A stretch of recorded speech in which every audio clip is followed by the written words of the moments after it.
Panjatkan puja dan puji syukur kehadirat Allah Subhanahu wa taala karena yang ini cuaca yang sangat panas kalau di luar, kita masih diberi kesehatan oleh Allah Subhanahu wa taala, iman, nikmat sehat walafiat sehingga bisa menghadiri perkuliahan kita kali ini. Salawat dan salam semoga Allah turah limpahkan kepada junjungan kita Nabi besar Muhammad sallallahu alaihi wasallam. Allahumma shalli wa sallim. Rekan-rekan semuanya, alhamdulillah yaitu pada siang ini yaitu kita berjumpa kembali pada mata kuliah sejarah kebudayaan, peradaban dan kebudayaan Islam. Pada pertemuan kita pertama yang seharusnya kita sudah memperkenalkan mata kuliah ini, tapi kemarin waktu hari Minggu kemarin kita digunakan untuk seminar. Maka dari itu untuk pertemuan yang kedua ini saya akan menjelaskan tentang pengenalan secara umum, yaitu mata kuliah sejarah kebudayaan atau sejarah peradaban dan kebudayaan Islam ini. Jadi sebelumnya saya share screen, kayaknya nggak bisa nih. Host disable participant screen sharing. Tanya disable nggak bisa ya. Bisa di share ininya nih, apa PowerPoint. Dan silakan host, mungkin disable tuh, di disable kan atau gimana tuh yang nggak bisa sharing screen. Atau rekan-rekan semuanya sudah download belum itu di kampus materi yang akan kita bahas hari ini? Kalau yang belum masuk kampus, silakan absen terlebih dahulu agar otomatis di absen secara otomatis di kampus. Baiklah rekan-rekan semuanya, karena ini sudah hadir 29 orang, langsung saja. Mungkin karena hari ini kayaknya nggak ada yang izin lewat WA atau secara kampus tidak ada yang izin, bisa hadir semuanya. Baiklah, untuk saya sudah sampaikan bahwa pada hari ini saya akan memperkenalkan mata kuliah yang akan kita pelajari, yaitu sejarah kebudayaan, sejarah peradaban dan kebudayaan Islam. Sebelumnya yaitu untuk masalah kontrak kuliah, yaitu sama dengan mata kuliah yang lain, sama seperti pendidikan agama Islam dan yang lainnya, yaitu kita akan menyampaikan sebanyak 18 kali pertemuan.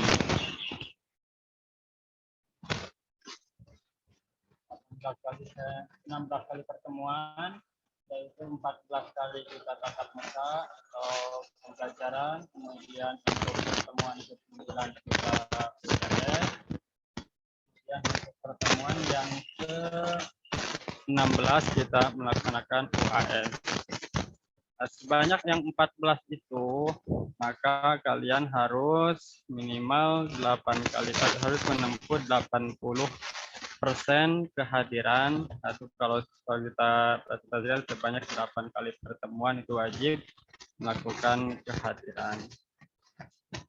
Kemudian untuk nanti pembelajaran kita untuk SPI khususnya, dalam pembelajarannya 3 kali pertemuan saya akan mempresentasikan pembelajaran, mungkin untuk yang keempat kalinya, untuk pertemuan keempatnya kita akan melaksanakan diskusi, kemudian dibagi kelompok sesuai dengan sama dengan pelajaran-pelajaran yang lain.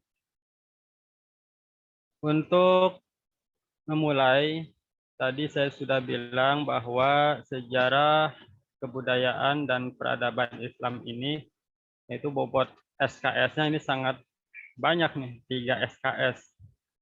3 SKS, kalau PAI kemarin 1 SKS.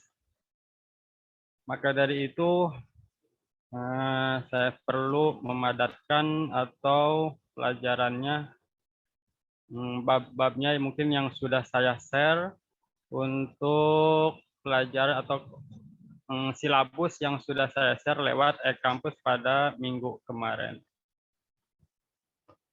Pada penjelasan umum tentang sejarah Islam pada masa-masa awal, yaitu saya mau share ininya nih, tapi nggak bisa. Kenapa ya? Rekan-rekan mungkin ada yang tahu nggak? Ini screen yang nggak bisa dibuka nih. Coba Mas Faiz dijadikan co-host Hostnya Pak ya. Nendanya. Itu hostnya disable, partisipan.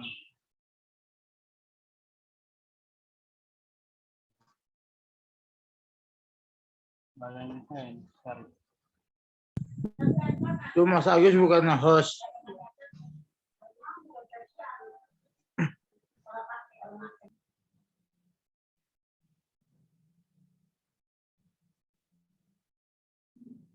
Bisa share. Oh ya udah.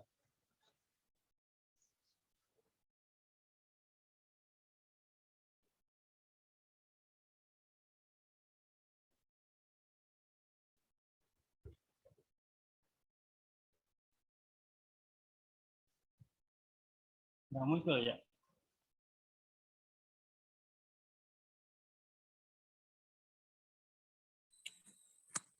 Udah Muncul nggak? Yang muncul nggak? Muncul, Pak. muncul, Sudah ada. Muncul Pak, muncul. Muncul, Pak. Sudah muncul Pak, aman. Muncul Pak, siap. Nggak muncul.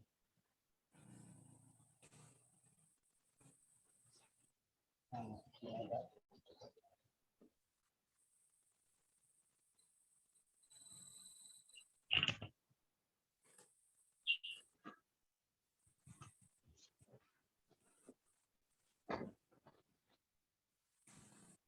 Muncul ya. Nah, untuk sejarah peradaban Islam, yaitu saya perlu memperkenalkan pelajaran ini lebih dahulu, apa manfaatnya, apa tujuan pembelajaran sejarah, mempelajari sejarah peradaban Islam. Yang pertama yaitu pengertian sejarah peradaban Islam. Kata sejarah berasal dari kata syajarotun. Syajarotun yang artinya yaitu pohon. Yang bermakna pohon. Apabila digambarkan secara sistematik, sejarah mempunyai persamaan dengan pohon, yaitu memiliki cabang dan ranting yang bermula dari sebuah bibit, lalu tumbuh dan berkembang, dan pada akhirnya bisa jadi layu, bahkan tumbang dan berakhir dengan kematian. Begitu juga sejarah. Kalau kita lihat, nah sejarah ini kenapa disamakan, dibahasakan dengan syajarotun. Ini tidak, kalau kita lihat maknanya, yaitu syajarotun itu tadi, kalau pohon itu yang pertama dari bibit, kemudian tumbuh akar, kemudian menjadi pohon batang dan ranting, dan bahkan sampai ada yang berbuah. Begitu juga dengan sejarah. Kalau sejarah itu pasti ada yang menciptakannya. Contohnya kalau sejarah Islam dimulai bibitnya yaitu pada masa Rasulullah. Kemudian Rasulullah menanamkan Islam pada masa awal, kemudian berkembang pada masa khalifah, dan sampai sekarang itu ada buah-buahnya, ada buah bagaimana Islam itu harus mati dan lain sebagainya. Itu adalah syajarotun. Artinya kalau sejarah itu artinya tidak jauh atau sama dengan dari pohon. Ini berasal dari sejarah itu berasal dari bahasa Arab, saya dari sejarah. Kemudian menurut Sidi Ghazalba, sejarah adalah gambaran-gambaran masa lalu tentang manusia dan sekitarnya sebagai makhluk sosial yang disusun secara ilmiah dan lengkap meliputi urutan fakta masa tersebut dengan tafsiran dan penjelasan yang memberi pengertian kepahaman tentang apa yang telah berlalu. Kalau sejarah itu menurut Sidi Ghazalbah bahwa yaitu sejarah itu adalah suatu gambaran tentang kita dulu pernah, kalau zaman sejarah Indonesia itu dulu pernah ada yang 30 SPKI itu salah satu sejarah Indonesia, bahwa gambarannya kalau waktu zaman kemerdekaan itu awal-awal kemerdekaan itu ada pemberontakan dengan dibuktikan dengan fakta atau dengan tafsir dan penjelasan yang memberi pengertian kepahaman tentang apa yang telah terjadi. Jadi gambarannya itu sudah dijelaskan atau sudah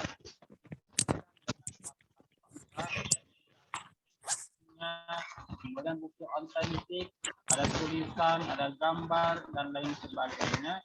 Itu akan disebut sejarah. Tapi bagaimana kalau sejarah itu contohnya kita ada sejarah nih tapi tidak ada bukti, tidak otentik, itu mungkin bisa disebutkan dengan mitos atau dengan cerita. Nah, ini nanti akan ada perbedaan dengan cerita maupun disebut dengan mitos. Itu nanti akan ada. Selanjutnya, rekan-rekan semuanya, bahwa ini ada tadi kita sudah kita kali ini mata kuliah kita kali ini adalah peradaban dan kebudayaan. Apa sih perbedaan antara peradaban dan kebudayaan? Kalau kita kalau yang dari Sanawiyah atau dari Asia, kita ada pelajaran yang namanya sejarah kebudayaan Islam. Dan kita ada pelajaran sejarah peradaban Islam. Lalu apa bedanya? Kalau peradaban Islam sama peradaban Islam itu biasanya sangat mungkin mirip agak sama kalau peradaban dan kebudayaan. Tapi kalau di sini jelaskan kata peradaban dalam bahasa Arab disebutkan dengan al-hadharah al-islamiyah yang berasal dari bahasa Arab dan juga diterjemahkan ke dalam bahasa Indonesia dengan arti kebudayaan. Kalau dalam Islam, kalau dalam bahasa Indonesia ya peradaban dan kebudayaan itu hampir sama. Tapi kalau dalam bahasa Arab itu berbeda. Kalau peradaban itu al-hadharah islamiyah, kebudayaan kalau dalam bahasa Arab disebut as-saqafah. Jadi ini hampir sama. Tapi kalau lebih jelasnya, peradaban itu lebih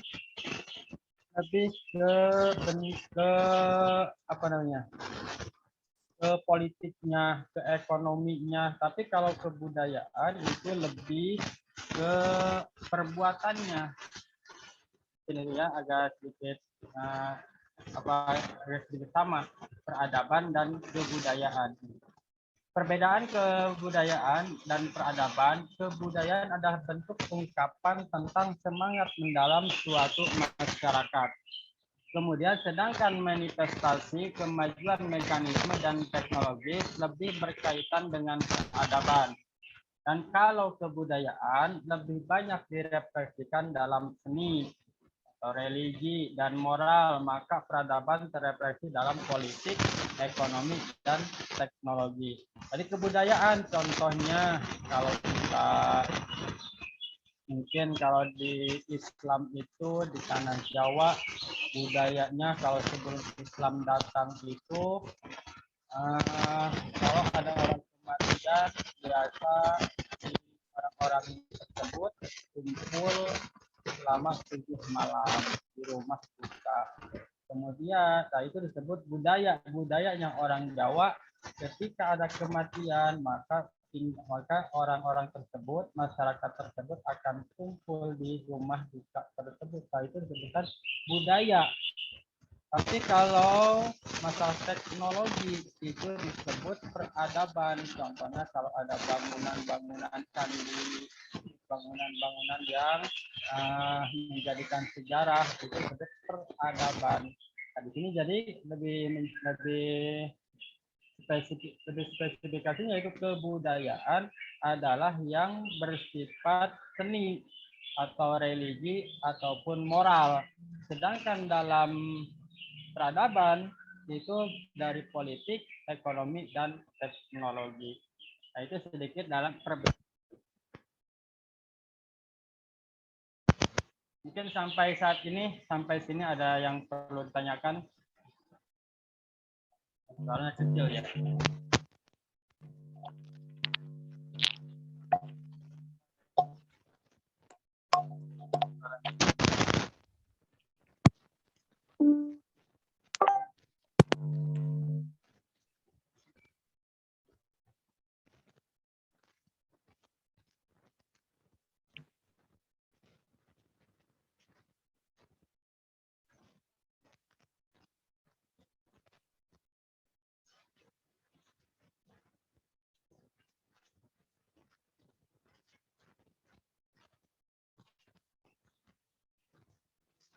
Untuk manfaat mempelajari sejarah peradaban Islam ini, dan pertama dapat mengetahui informasi tentang aktivitas peradaban Islam dari zaman Rasulullah sampai sekarang, baik itu pertumbuhan maupun perkembangan, kemajuan, kemunduran, dan kebangkitan peradaban Islam. Kemudian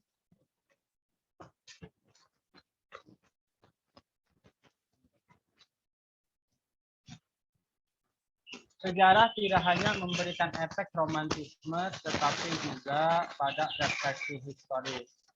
Kemudian, sejarah juga manfaatnya untuk memberikan semangat back projecting teori untuk membuka lembaran dan mengukir peradaban Islam yang lebih baik. Dan yang terakhir, dapat menyelesaikan problematika peradaban Islam pada masa kini.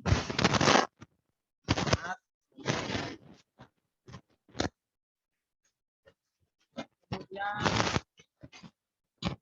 sejarah itu kita tidak bisa mengatakan ini sejarah. Makanya dalam sejarah itu ada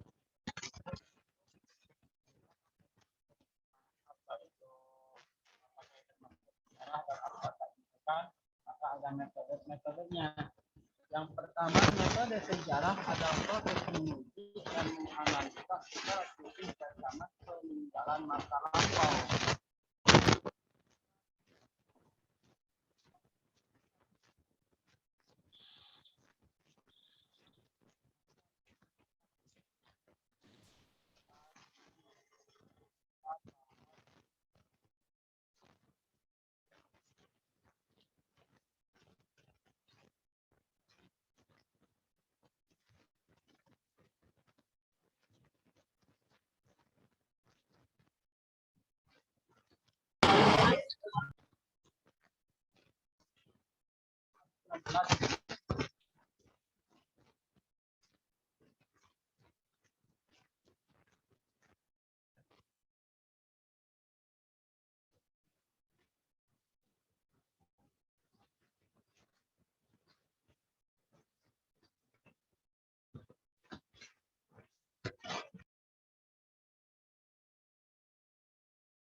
Jalan jelas ya?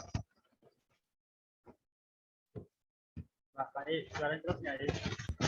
Iya Pak. Jelas ya suaranya? Ini udah baru ada Pak. Tadi kebetulan Bapak suaranya nggak ada.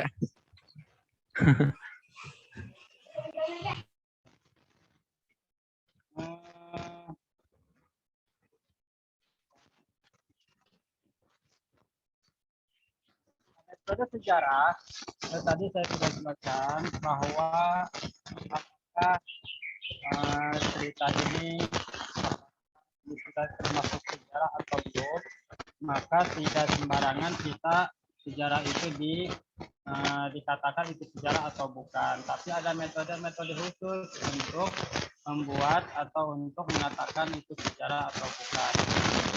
Pertama metodenya yaitu metode penggalian sejarah. Yang pertama metode lisan atau metode interview. Kita mengatakan contohnya kita mau menggali sejarah PKI. Kita dulu kepada orang-orang yang bersangkutan, contohnya pada orang-orang yang masih hidup, siapakah atau tidak, kalau tidak ada mungkin anaknya atau cucunya mungkin yang pernah cerita, tapi interview bagaimana kita kebenaran sejarah tersebut. Kemudian yang kedua secara metode observasi. Tempat itu pernah membuat sejarah tentang PKI, kita datang langsung ke tempat-tempat yang berhubungan dengan mata PKI, contohnya datang ke lubang buaya, terus kemudian dari situ kok bisa dibuang ke situ, dari mana asalnya, tuh kita gali secara observasi. Terus kemudian metode dokumenter, artinya ada dokumen-dokumen bertingkat atau contohnya mungkin surat menyurat, kemudian foto-foto dan lain sebagainya, itu dokumenter. Jadi kalau ketiga ini sudah selesai, maka metode penulisan. Tadi penggalian sejarah nih. Kalau sejarah, oh ini ya betul, kita sudah tanya kepada orang-orang yang berhubungannya, terus kemudian secara observasi memang betul, terus kemudian ada bukti-bukti foto dan lain sebagainya. Nah, baru ada penulisan sejarah. Metode penulisan sejarah ada metode deskriptif, yaitu penggambaran, kemudian komparatif, digabungkan, terus kemudian juga metode analisis sintetis. Nah, kemudian ada juga periodisasi, yaitu peradaban Islam. Nanti periodisasi dalam Islam itu ada tiga periode. Periode yang pertama yaitu adalah klasikal Islam. Klasikal Islam yang diawali yaitu pada masa Rasulullah. Pada masa Rasul. Nah, sebelum kita masuk kepada masa Rasul, mungkin sampai sini ada pertanyaan.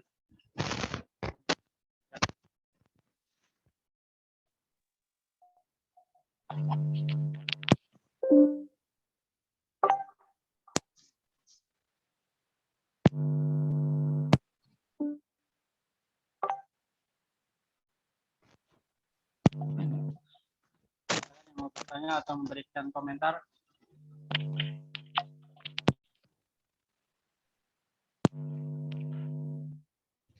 Yang ada suaranya tuh Pak Nasim. Iya. Ya, silakan. Mohon maaf Pak, bisa diulang slide-nya nggak Pak, agak ke belakang Pak? Ya. Yang mana tuh? Nah iya Pak, yang metode sejarah mungkin Pak, coba Pak sebentar. Ya, silakan. Kenapa?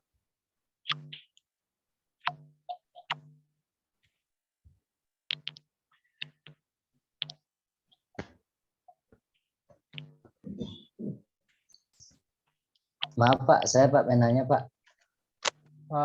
Budi, ya silakan Iya, Pak Pak. Budi. Ya. Tentang metode sejarah ya Pak, berkaitan dengan penulisan sejarahnya. Metode analisis dan sintesis itu apakah itu menggunakan hanya analisa dari si penulis sendiri atau memang gimana Pak? Metode analisa yaitu analisa dari penulis, bisa dilakukan dengan penulis sendiri maupun analisa dari orang-orang yang ahli dalam bidangnya. Contohnya kita mau ahli dalam sejarah Islam, ya kita cari analisanya orang-orang yang ahli dalam bidang tersebut. Itu Pak Budi. Iya Pak. Terima kasih Pak. Tidak hanya analisa orang-orang yang menulisnya, tapi dari ahli-ahli yang berhubungan dengan. Bahkan yang lain. Saya Pak. Mana? Ya, Halo? silakan. Ya, silakan. Halo Pak. Ya, halo. Iya. Kedengeran. Ya. Yuk dengerin Pak. Ya, ayo lanjut. Ya. Yang saya mau tanyakan ini Pak, masalah kan budaya masyarakat habis meninggal ada budaya tahlilan. Nah, itu kan belum ada pada zaman Rasulullah. Nah, ini mengikuti zaman para wali, ajaran wali, apa ada yang mengatakan bidah, ada yang itu ajaran wali waktu itu. Ya. Nah, ini udah masuk ke bid'ah nih. Kalau udah Iya. masuk ke bid'ah kayaknya udah permasalahan udah panjang juga nih. Nah, kalau kita memang nanti saya juga minta pendapat dari yang lain karena memang sebatas kemampuan saya, yaitu untuk masalah tahlil, masalah ini kan mungkin dari peradaban tadi saya contohkannya kenapa ke tahlil, ya mungkin itu salah satu yang teringat dalam pikiran saya. Itu kalau memang adat, kalau adat itu kalau zaman Islam sebelum masuk biasa, karena kan sebelum Islam itu kan Hindu dulu ya yang ada di Indonesia itu. Nah, kebetulan kalau budayanya orang Hindu atau adatnya orang Hindu setelah orang itu meninggal, maka orang-orang tetangganya atau masyarakat itu kumpul di rumah duka, di rumah orang yang telah yang mati tersebut. Yaitu kumpulnya makan-makan, terus kemudian minum-minuman, mungkin bisa main gapleh dan lain sebagainya. Pokoknya di situ kumpul dengan yang penting bisa kumpul aja di situ kumpul. Maka dari itu ketika para wali datang, ini otomatis tidak akan bisa langsung dibubarkan. Ya, contohnya kalau para wali itu merujuk kepada Al-Quran itu cara pengharaman masalah khamar. Kan kalau masalah khamar itu kan tidak langsung diharamkan, tapi ada tahap-tahap yang dilakukan. Contohnya khamar itu katanya lebih banyak madorotnya daripada manfaatnya. Terus kemudian barulah khamar itu diharamkan. Begitu juga mungkin dengan para wali, yaitu para wali mereka tidak bisa langsung ini tidak boleh, ini satu bid'ah.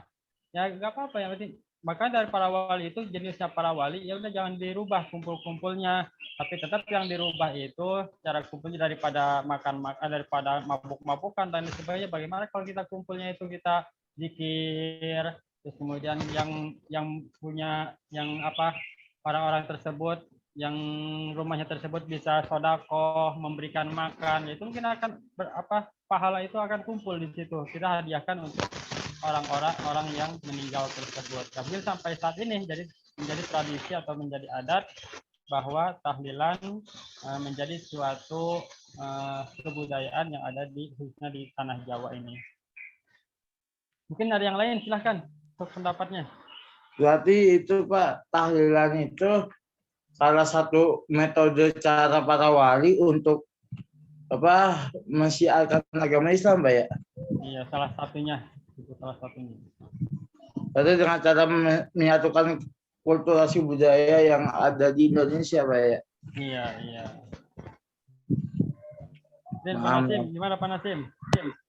Jangan sampai ada kita menyangka bahwa anti tahlilan jadi bid'ah atau gimana. Nah, kita masing-masing punya dalilnya dalam masalah ini.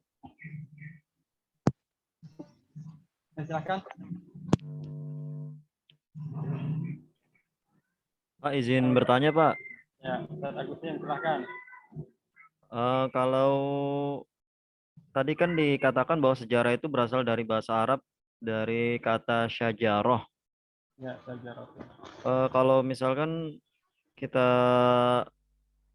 saya soalnya pernah dengar juga bahwa sejarah itu diambil dari kata siroh. Siroh, perjalanan. Ya, perjalanan. Jadi isro itu bisa nggak maksudnya juga dikatakan bahwa sejarah itu berasal dari kata siroh atau isro itu perjalanan. Kalau film artinya saro. Kalau dari sini sajarotun, yaitu kenapa diambil dari kata sajarotun? Ya sajarotun itu menampakkan bahwa sejarah itu harus ada tunggulnya, harus ada akarnya, harus ada bibitnya, kemudian tumbuhlah menjadi pohon yang banyak rantingnya, dan mungkin bisa pohon itu bisa suatu-suatu akan mati, bahkan layu dan akan mati. Begitu juga dengan sejarah yang pertama timbulnya, yaitu contohnya tadi sejarah Indonesia. Kenapa ada sejarah Indonesia, dari mana awalnya, itu kita harus cari dari mana bibitnya nih, dari mana akarnya. Nah, itu kemudian dari Soekarno, kemudian tumbuhlah dari ini jadi proklamasi dan lain sebagainya. Nah, buahnya sekarang kita bisa merasakan adanya Indonesia ini. Mungkin suatu waktu Indonesia juga akan hilang. Kemungkinan kenapa? Ya karena kita lihat bahwa pohon juga demikian. Itu dimaksud dengan sejarah. Kalau Isro itu artinya untuk perjalanan saja. Mungkin kalau pendapat saya seperti itu. Kalau perjalanan tidak dikatakan dengan sejarah. Kalau perjalanan bisa saja ini perjalanan ini, oh ini bukan kisah mungkinnya. Nanti kesannya kisah kalau perjalanan itu. Mungkin ada pendapat lain?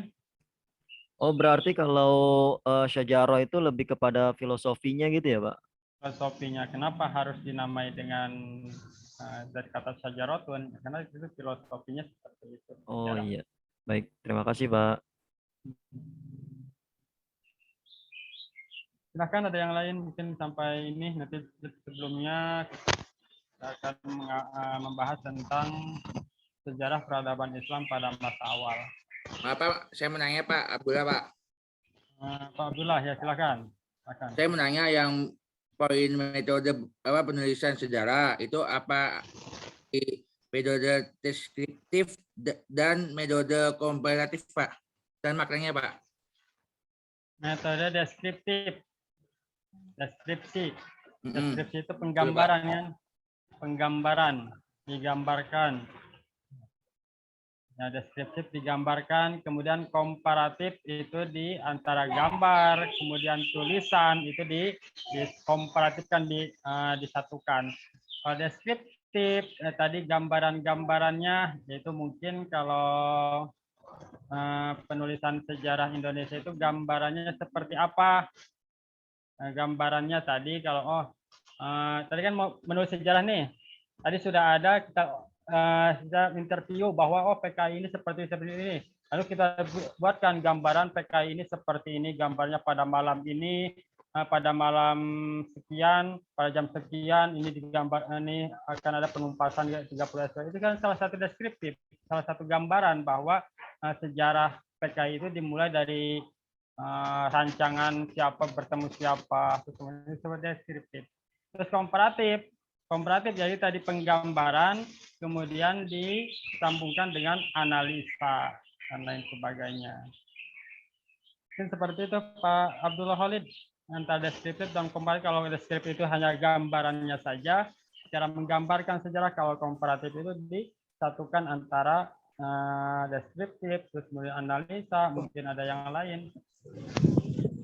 Coba syukron Pak atas jawabannya Pak. Terima kasih Bapak. Bapak.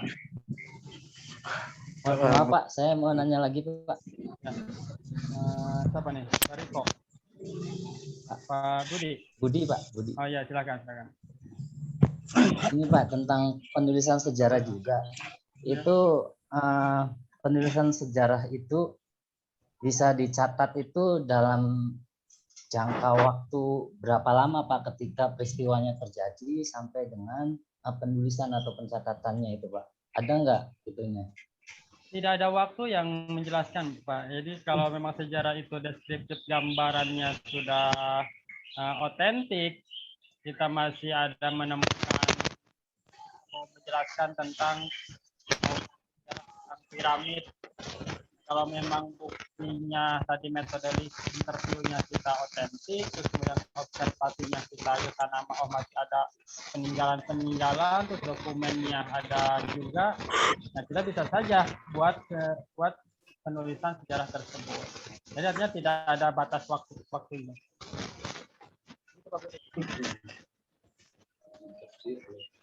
Kalau berupa peristiwa itu juga sama ya Pak ya? Bisa dicatat ya sebagai sejarah ya. Kita seperti dulu di tahun 2017 ya, 2016 atau 2017 tuh ada pergerakan massa besar di Jakarta itu 212. Nah, iya. Itu juga bisa ya Pak ya dicatat sebagai sejarah gitu ya. Itu sejarah apa tuh?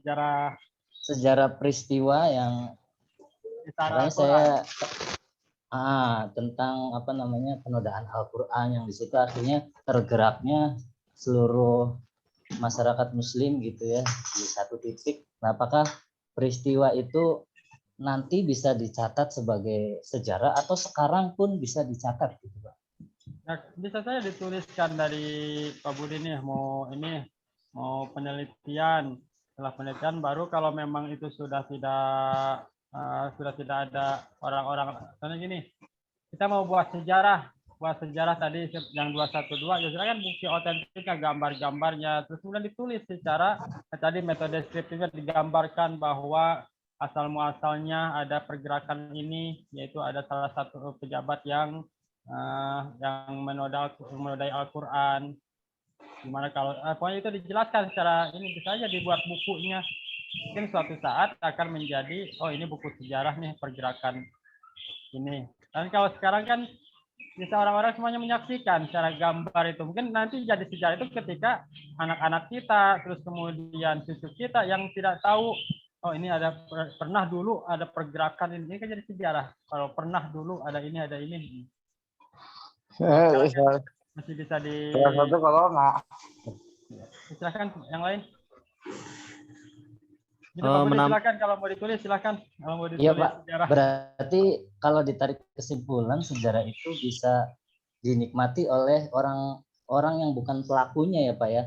Misalnya kita yang kemarin misalnya dalam satu pergerakan itu ikut juga ya belum dibilang sejarah karena kita masih berada gitu ya. Soalnya nanti apakah anak-anak kita atau yang jauh dari peristiwa ini, mereka lah yang bakal menikmati sejarah itu. Iya, betul. Itu ya Pak. Iya. Silakan yang lain. Menambahi Pak Budi tadi berarti juga termasuk sejarah virus corona bisa ya Pak? Sejarah ya peradaban manusia itu masuknya. Sejarah peradaban manusia pernah terkena virus corona. Silakan ada yang lain. Kita diskusi saja karena cuacanya sangat panas juga nih. Pak, izin bertanya Pak. Ya, Bu Lia Hidayati. Iya Pak. Iya, silakan. Ini masih mengenai metode penulisan sejarah ya Pak. Untuk bagian metode analisis sintesis itu contohnya seperti apa ya Pak? Menganalisa secara keilmuan. Ya, contohnya itu kalau menganalisa kan kita apa artinya? Ya gitu ya tadi. Apa Riko ya? Jadi untuk menganalisa secara sains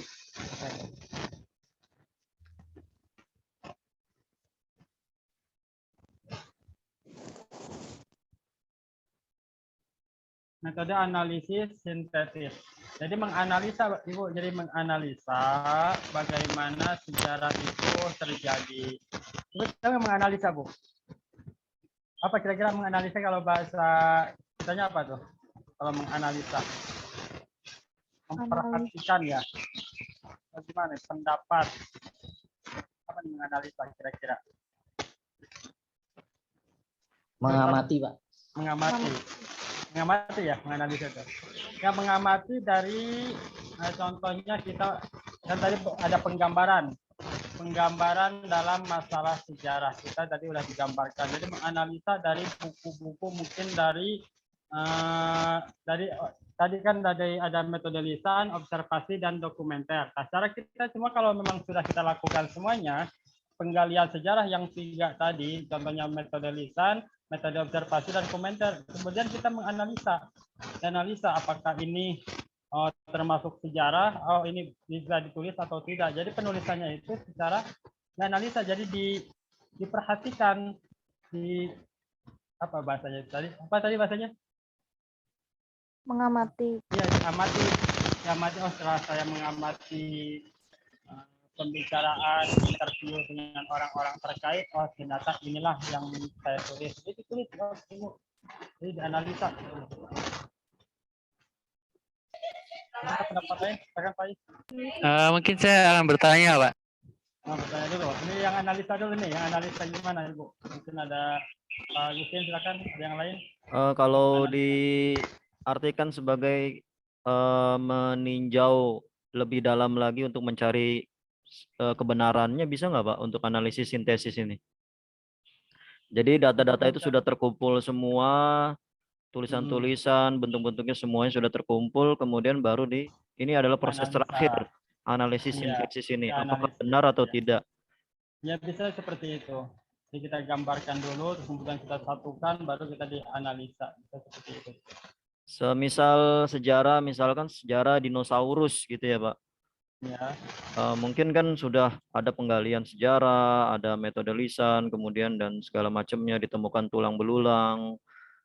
Nanti terakhir baru dilakukan analisis sintesis, ini benar atau enggak, atau jangan-jangan hanya sekedar hoax, buatan, misalkan cuma tulang ayam misalkan dibilang tulang T-Rex gitu kan. Ya.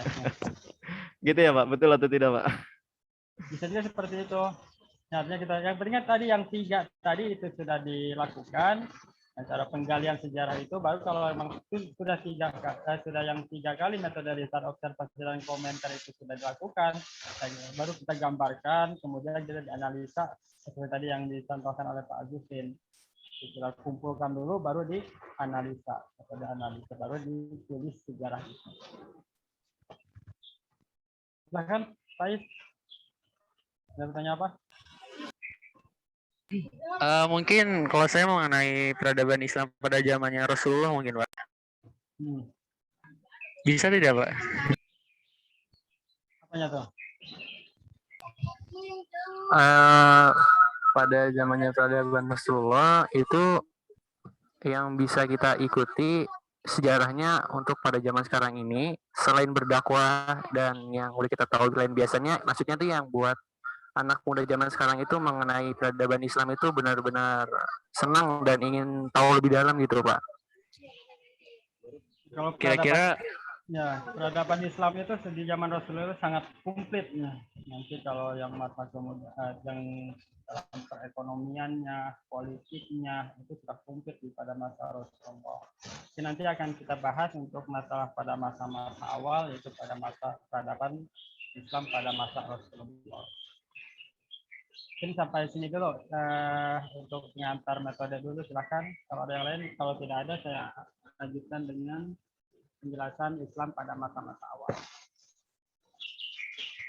Sudah ya, saya lanjutkan ya. Baiklah rekan-rekan semuanya, pada masa peradaban Islam ini tidak terlepas dari yang menciptakan atau yang membuat Islam tersebut.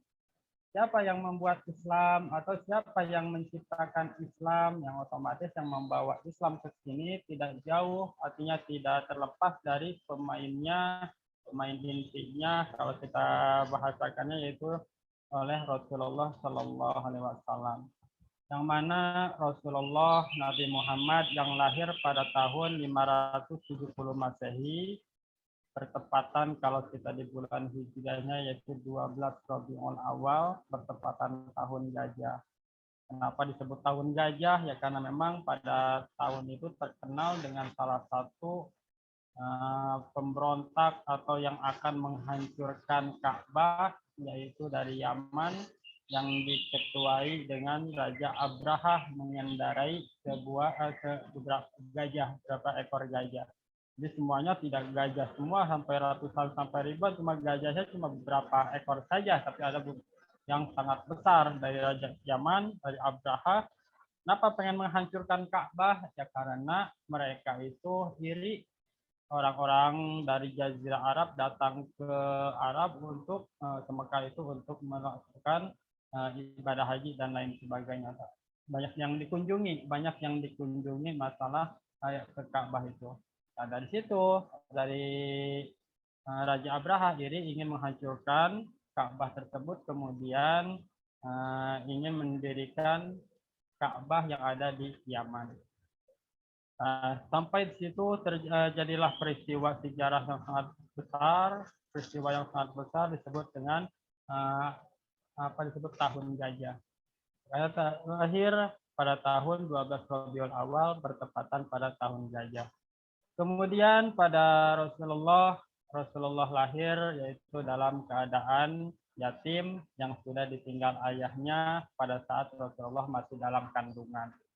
Kemudian setelah Rasulullah lahir yaitu Nabi Muhammad disusui kepada Halimah As-Sa'diyah pada tahun keempat, pada usia keempat tahun, kemudian diasuh lagi oleh ibunya, dan pada Rasulullah sudah usia 6 tahun ditinggal lagi oleh ibunya.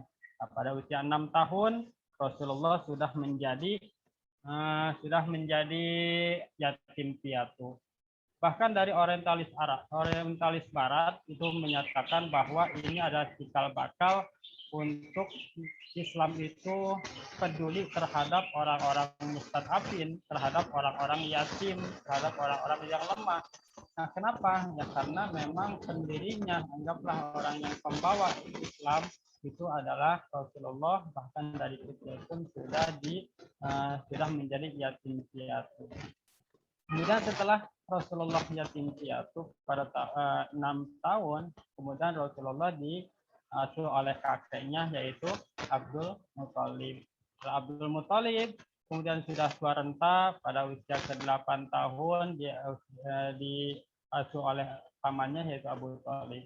Dan Abu Thalib pada usia 8 tahun kemudian diajak oleh paman Rasulullah diajak oleh pamannya untuk mendagangkan barang dagangannya Siti Khadijah. Karena Rasulullah orangnya dapat dipercaya bahkan dapat gelar Al-Amin, maka Rasulullah di dagangannya yaitu bernama Siti Khadijah.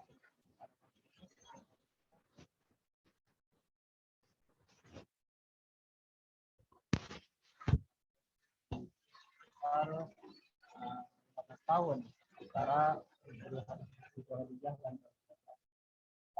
Perlu kita tekankan bahwa di sini Rasulullah dengan Siti Khadijah ini sangat setia.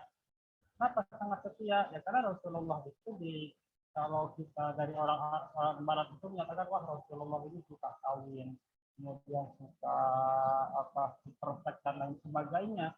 Kalau kita perhatikan Rasulullah itu nikah yang pertama itu dengan Siti Khadijah sampai usianya itu sampai Siti Khadijah meninggal dunia dan sudah sampai dikaruniai kalau nggak salah 6 orang anak ya. 6 orang anak yang semuanya itu Rasulullah putranya itu ada 7 selain Ibrahim itu dari Maria Sifia. Dan dari pernikahan dengan Siti Khadijah ini Rasulullah menjadi keluarga yang sakinah mawaddah warahmah sehingga dikaruniai seorang anak. Nah, kemudian setelah Khadijah meninggal atau pada Rasulullah pertama kali mendapatkan wahyu sebelum Khadijah wafat, yaitu Rasulullah sering menyendiri ke Gua Hira. Kenapa Gua Hira? Kenapa di situ Rasulullah sering menyendiri? Karena memikirkan bagaimana kaum mereka menyembah yang tidak mestinya atau menyembah berhala dan lain sebagainya. Rasulullah khawatir, Rasulullah merasa riba. Kemudian tiap hari Rasulullah datang ke Gua Hira, kemudian sampai saatnya Rasulullah mendapatkan wahyu pada usia 40 tahun. Nah, waktu itu Isra yang surat yang pertama surat Al-Alaq sampai Rasulullah bergetar takut yang datang ke Siti Khadijah. Nah, pada waktu itu Rasulullah sedang mendapatkan masalah tinggi, masalah takutnya. Lalu Rasulullah ditenangkan oleh Siti Khadijah. Nah, maka dari itu pentingnya seorang istri itu agar menenangkan suaminya ketika mendapatkan masalah. Nah, dari situ kemudian Rasulullah berdakwah secara diam-diam selama sampai surat Al-Mudaththir ya ayyuhal mudaththir qum fa'anzir wa lirabbika fa'anzir itu. Kemudian Rasulullah datang berhijrah atau berdakwah dengan cara terang-terangan. Maka selama 13 tahun di Mekah, hanya orang-orang terdekatlah yang bisa memeluk Islam. Dari golongan sahabat, yaitu Abu Bakar Siddiq, kemudian dari keponakannya yaitu Sayyidina Ali, kemudian dari keluarganya Siti Khadijah, kemudian dari ada orang-orang yang kurang baik nasibnya. Nah, maka dari itu mereka itu masuk Islam dan kemudian disebut dengan as-sabiqun al-awwalun. Setelah itu Rasulullah hampir putus asa karena kenapa? Karena selama 13 tahun di Mekah cuma beberapa orang saja yang mendapatkan dan bisa masuk Islam. Setelah itu Rasulullah untuk hijrah ke Tauhid, bahkan di Tauhid itu bukannya mendapatkan hal yang baik, tapi mereka malah mengusir Rasulullah sampai Rasulullah berdarah dilempari dengan batu. Kemudian itu Rasulullah pada tahun tersebut sedang gencar-gencarnya orang-orang kafir Quraisy menghina Rasulullah.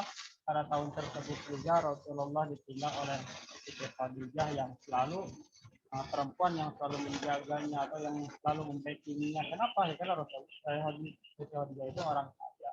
Terus kemudian juga pada tahun itu juga Abu Thalib meninggal, pamannya yang sangat tidak lama kemudian ya Abu Thalib itu meninggal. Nah, pada tahun itu juga disebut dengan Amul Huzni atau tahun kesedihan. Maka tahun itu Rasulullah di-Isra dan di-Mi'rajkan.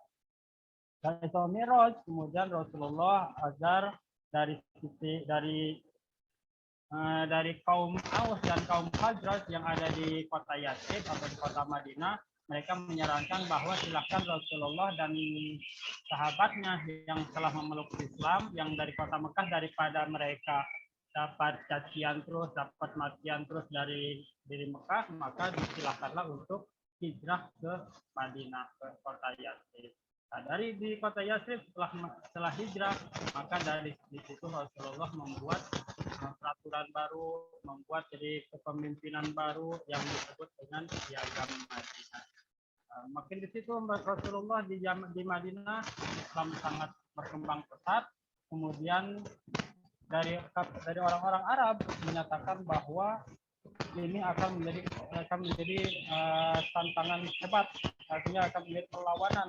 Maka daripada Islam akan berkembang pesat, dari orang-orang Arab tersebut langsung menyatakan akan berperang dengan yang ada dengan Rasulullah. Maka di situ akan terjadi perang Badar yang pada tahun 524 Masehi. Perang Badar dimenangkan oleh Rasulullah, kemudian dilanjutkan dari perang Uhud pada 625 Masehi yang dimenangkan oleh kafir Quraisy dan dilanjutkan dengan perang Khandaq 627 Masehi. Kemudian setelah itu Rasulullah akan berhaji pada tahun 621 Masehi. Rasulullah akan berhaji dan melakukan haji, tapi ketika keluarga Abu Sufyan yang di Mekah, mereka tidak mau. Ya, karena mereka takut ada Rasulullah dengan umat Islam akan menghancurkan kota Mekah, akan membalas perlakuan orang-orang kafir Quraisy dulu waktu Rasulullah umat Islam masih hidup. Lalu pada tahun 622 barulah terjadi haji wada atau haji besar. Rasulullah dengan para sahabat berhaji ke kota Mekah. Ini itu salah satu perjalanan bahwa peradaban Islam sampai sekarang menjadi salah satu awal mula dari peradaban Islam yang disandingkan oleh atau yang dilakukan oleh Rasulullah. Mungkin sampai ini, silahkan ada yang perlu ditanyakan atau yang perlu ditambahkan.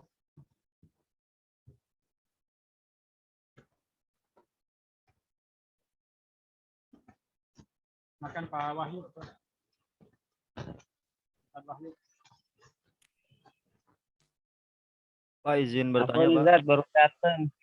Baru datang. Pak Arifin.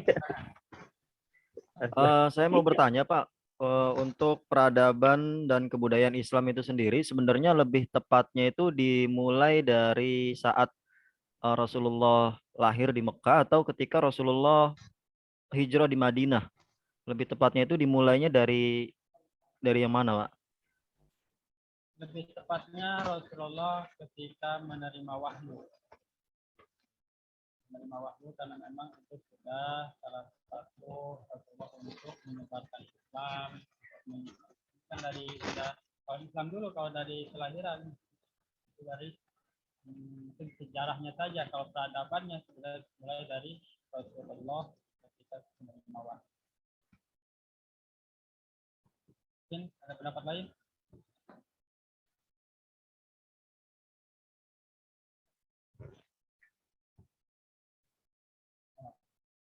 Nah, Pak Alvin. Menurut Pak Alvin gimana?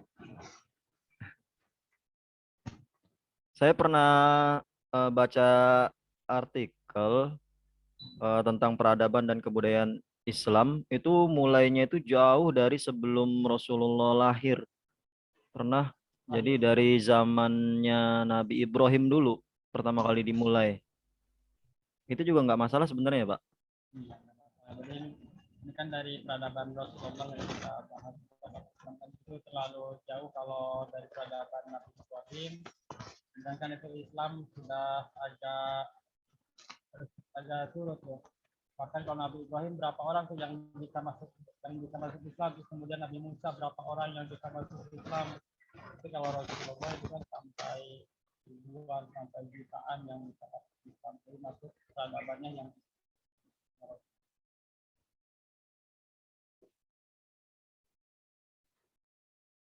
bahkan ada pendapat lain? Julia atau Saya Pak bertanya lagi Pak. siapa ini? Budi Pak. Iya Pak. Tentang kebudayaan. Jadi kebudayaan di masa-masa di zaman Nabi itu contoh-contohnya seperti apa ya Pak? Karena kalau sejarah, kalau peradaban sendiri itu kan kita bisa menggambarkan dari yang tidak beradab jadi beradab gitu kan di zamannya Nabi itu kan. Nah kalau tentang kebudayaan tadi disampaikan tentang di situ ada kesenian gitu kan, hal-hal ekspresi masyarakat di sananya. Itu contoh-contohnya seperti apa ya Pak?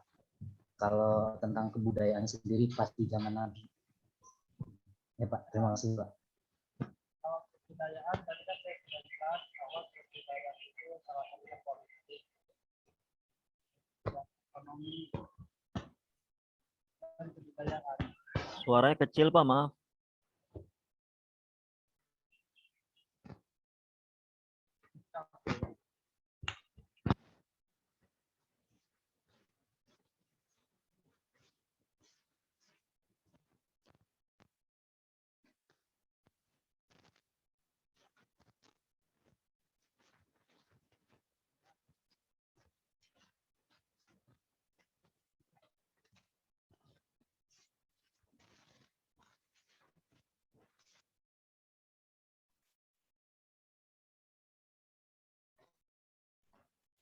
Kedengeran nggak? Lo?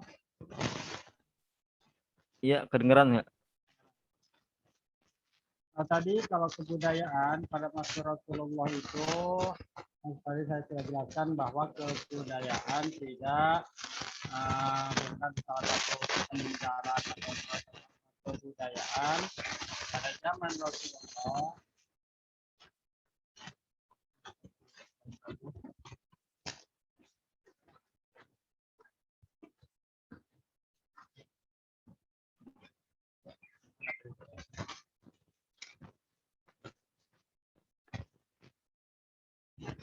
Nah, kalau kebudayaan adalah bentuk ungkapan tentang semangat dan dalam satu masyarakat. Adapun tentang peradaban itu politik, ekonomi, dan teknologi. Kalau politik Rasulullah kan itu sudah jelas. Kemudian perekonomiannya dan teknologinya itu sudah ada pada masa-masa Rasul. Kalau politiknya seperti Piagam Madinah itu politik.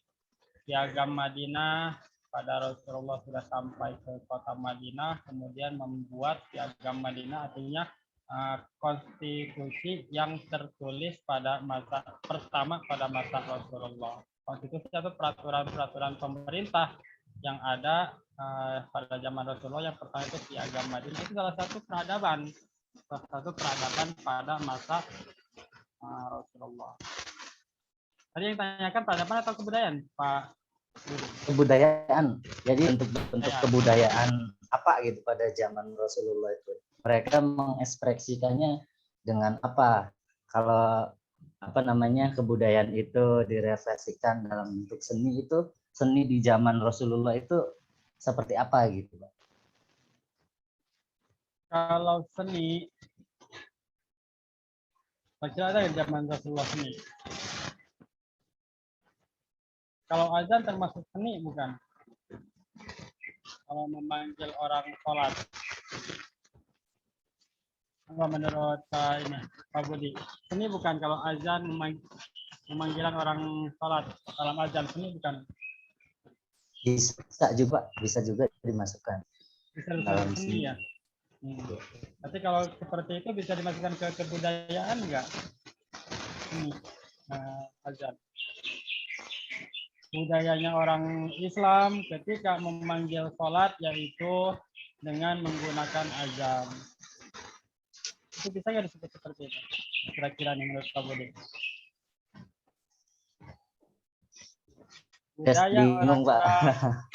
Budaya orang Arab ketika mau, kan kalau budaya orang Nasrani ketika memanggil dengan kentongan, kan budaya orang Nasrani itu. Kalau orang Majusi kalau menyembah apinya di keatasin di menara atau apa tuh namanya. Terus kalau budayanya orang Islam memanggil orang sholat yaitu dengan azan. Itu bisa masuk seni, nggak bisa masuk budaya kayak itu kalau pemanggilan azan.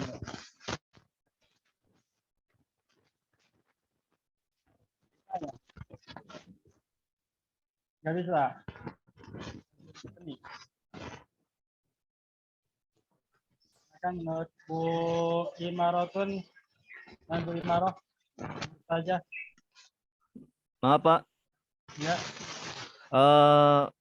Menanggapi pertanyaan tadi Pak Budi mengenai contoh kebudayaan yang dibawa oleh Rasulullah yang sampai sekarang ada gitu ya Pak. Ya. Mungkin kalau boleh saya ngasih contoh, barangkali betul kebudayaan menutup aurat khususnya bagi kaum wanita, karena di kebudayaan itu kan di situ ada lebih kepada seni, religi dan moral. Jadi lebih kepada moralnya. Sebelum Islam itu datang, maka pakaian wanita itu kan terbuka. Bahkan saya pernah dengar itu sampai-sampai orang beribadah di Ka'bah saja telanjang bulat, tidak menggunakan pakaian. Nah, ketika Islam itu datang, maka ada kebudayaan baru, apalagi ketika sudah turun ayat tentang wajibnya wanita untuk berhijab. Nah, itulah yang akhirnya membentuk suatu kebudayaan, ada nilai moralnya yang kemudian terbawa sampai kita di zaman sekarang ini. Begitu kira-kira. Kira-kira betul nggak, Pak? Kalau budaya jilbab itu ada yang mengatakan kalau nggak salah kata ketua PBNU atau apa, bercadar kemudian memanjangkan pakaian perempuan, itu kayaknya budaya Arab. Budaya atau agama itu yang pakaiannya dan kemudian memakai cadar, itu kira-kira budaya atau agama? Budaya Islam, Mbak. Budaya Islam. Budaya Arab, Pak. Budaya Arab atau budaya Islam nih? Kalau budaya Arab, kalau saya pribadi kurang srek, karena Arab itu ada sebelum Rasulullah diutus. Artinya kalau kita bicara budaya Arab, bahkan budaya Arab itu lebih jahiliyah lagi. Artinya pakaiannya itu tidak seperti itu.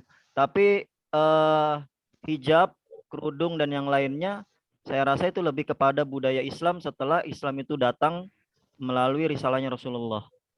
Gitu. Jadi kalau saya pribadi itu yang dikatakan salah satu pimpinan ormas itu katanya kalau cadar itu budaya, ya kan?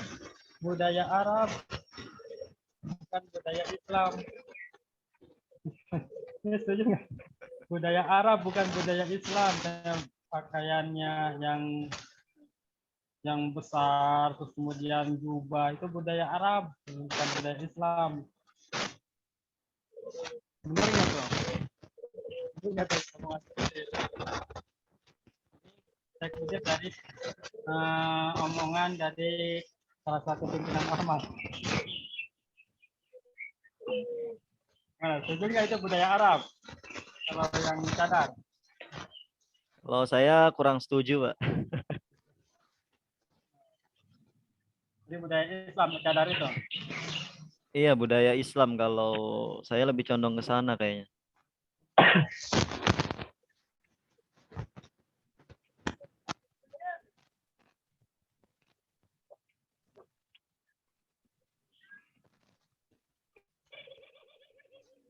Oke, itu Pak Budi tadi siapa ini? Pak Budi ya. Jadi kalau menurut saya ini salah satu pendapat mungkin kalau seni atau peradaban Islam tuh yang paling Rasulullah itu apa? Nah, mungkin salah satunya itu kalau menurut saya itu salah satunya azan. Memang azan itu adalah salah satu seni. Kemudian kalau bahasa dimasukkan ke religi juga ya religi. Kenapa? Ya karena ini salah satu yang ada pada zaman Rasulullah untuk memanggil orang mengerjakan sholat. Orang kalau masuk waktu sholat. Seperti itu.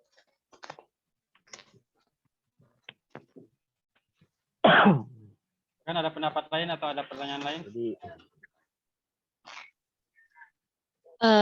Mungkin yang kebudayaan Islam dalam seni itu syair bisa kali Pak, syair yang religius itu. Contohnya Thala al-Badru. Bukan Ya, bisa jadi menyambut. itu seni yang nggak ada lahannya gitu, seninya yang nginget Allah gitu. Mungkin.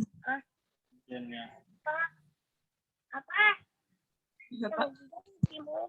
Itu Siti Aminah berapa orang? 3 orang itu. Dikumpul kayaknya.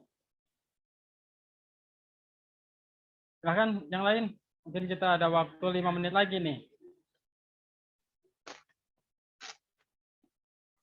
Nah, kalau tidak ada, saya akan memberikan tugas untuk rekan-rekan semuanya supaya menambah ini bukan salah satu menjadi salah satu tujuan atau salah satu pegangan untuk omongan saya. Kalau saya seumpama tadi menerangkan secara slide, itu artinya nanti rekan-rekan semuanya harus mencari lagi baca-baca buku lagi, baik dalam buku sejarah, kemudian walaupun di internet akan baca-baca lagi. Ini akan menjadi perbandingan rekan-rekan semuanya. Dan kemudian untuk tugasnya mungkin bisa dicatat karena saya belum catat secara PowerPoint. Itu membuat makalah tentang judulnya peradaban atau Islam pada masa Rasulullah, peradaban Islam pada masa Rasulullah. Nanti dibuat makalah minimal 10 halaman di ukuran kertas A4, kemudian ukuran tulisannya Times New Roman, besarnya 12. Coba ya, mungkin yang lain bisa share, nanti kalau yang ketinggalan. Ini buat makalah tentang peradaban Islam pada masa Rasulullah. Ditulis atau diketik sebanyak 10 halaman. Itu sudah termasuk judul, termasuk kalau ada daftar isi. Kemudian kalau ada referensi nanti di belakang itu daftar pustaka akan dituliskan di sebanyak 10 halaman. Tulisannya Times New Roman, besarnya 12. Mungkin itu rekan-rekan semuanya, itu tugas dari saya. Nanti seminggu, saya kasih waktu seminggu. Mudah-mudahan nanti untuk pertemuan selanjutnya kita bisa bertemu secara tatap muka. Kata Bu Listis atau Pak Hamdan kemarin, bahwa minggu besok itu ketika perkuliahan dilaksanakan di kampus kalau tidak salah ya.